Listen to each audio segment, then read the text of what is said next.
ನಾನು ಒಬ್ಬ ಶಾಸಕ. ಒಂದು ಸರ್ಕಾರ ಇಂಥ ಸಮಯದೊಳಗ ಏನು ಮಾಡಬಹುದು? ನೀವು ಒಮ್ಮೆ ಅವ್ರಿಗೇನು ಬಂದು ಒಬ್ಬ ರೈತರಿಗೆ 100 ಕೋಟಿ ಕೊಡ್ರಿ ಅಂತ ಹೇಳಿ ನಾನು ಡಿಮ್ಯಾಂಡ್ ಮಾಡ್ತಾ ಇಲ್ಲ.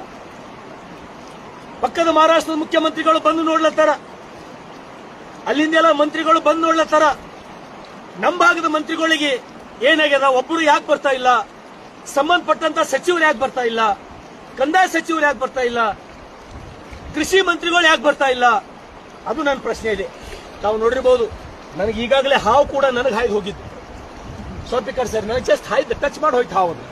ನಾನು ನೋಡಿದ್ರೆ ಸಂಪೂರ್ಣ ನೀರು ನೋಡಿದ್ರೆ ಈ ನೀರೊಳಗೆ ನಿಂತ್ರೆ ನನಗೊಂದು ಹಾವು ಅಗ್ದಿ ಧಾರಾಳವಾಗಿ ಹಾಯ್ದು ಹೋಯ್ತು. ನನಗೇನು ಭಯ ಇಲ್ಲ.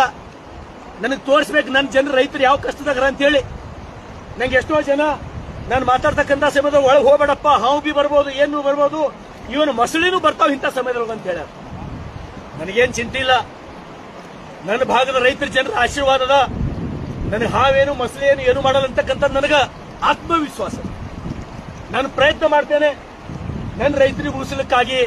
ಅದಕ್ಕೆ ದಯಮಾಡಿ ಮಾನ್ಯ ಮುಖ್ಯಮಂತ್ರಿಗಳೇ ಮತ್ತು ಉಪಮುಖ್ಯಮಂತ್ರಿಗಳೇ, ನಾನು ಹಾವು ನನಗೆ ಹೋಗಿ ಹತ್ಕೊಂಡು ಮುಂದೆ ಹೋದ್ರೂ ಕೂಡ ನಾ ಇಲ್ಲಿಂದ ಹೊರಗೆ ಬರಲಾಗಿನಿ. ನಾನು ತಾವೇನಾರೇ ನಮ್ಮ ಕಡೆ ಒಂದು ವೇಳೆ ಗಮನ ಹರಿಸಿಲ್ಲ ಅಂದ್ರೆ ನಾನು ಇನ್ನೂ ಹೋರಾಟಕ್ಕೆ ಇಳಿತೀನಿ. ಎಲ್ಲಿ ತನಕ ನನ್ನ ರೈತರಿಗೆ, ಬಸವ ಕಲ್ಯಾಣ ವಿಧಾನಸಭಾ ಮತಕ್ಷೇತ್ರದ ರೈತರಿಗೆ, ಈ ಬೀದರ್ ಜಿಲ್ಲೆಯ ರೈತರಿಗೆ, ಕಲಬುರಗಿ ಯಾದಗಿರಿ ಜಿಲ್ಲೆಯ ಕಷ್ಟದಲ್ಲಿರ್ತಕ್ಕಂಥ ರೈತರಿಗೆ ತಾವು ಎಲ್ಲಿ ತನ ನ್ಯಾಯ ಕೊಡಲ್ಲೋ, ನಾ ಇಲ್ಲಿ ತನ ನನ್ನ ಹೋರಾಟ ಮುಂದುವರಿತದ.